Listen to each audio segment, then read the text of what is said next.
Hello, good morning mga kabagwis. To aga kong gumising kasi si Mrs. pupunta sa Tondo General Hospital.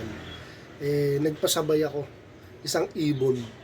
So, hihintayin ko na lang tawag ni Mrs. Aakit na ako sa bubong para abangan natin eksaktong pagbagsak ng ibon ko. At maorasan ko na rin.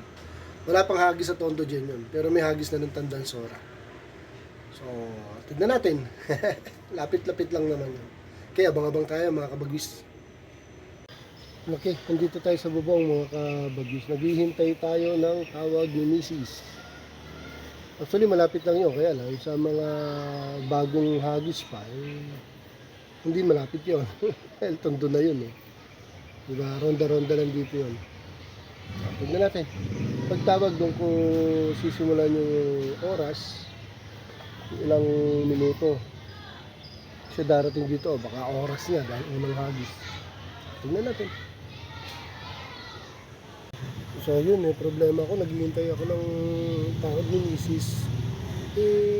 Alam ko data yun ha. Ang problema, wala palang connection dito. Sa bubong wala akong signal.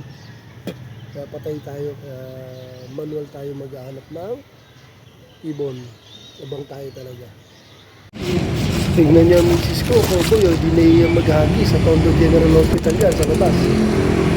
Exactly 7:45 AM yan yung Mrs. Alright, good morning mga kapagwis. Ayun, hindi ko na nakunan ano. So 7:45 hinagis ni Mrs. Yung cowboy kong Mrs. na kalapatid din. Dumating siya 8:07 to be exact. So not bad. Tondo to Caloocan. Okay?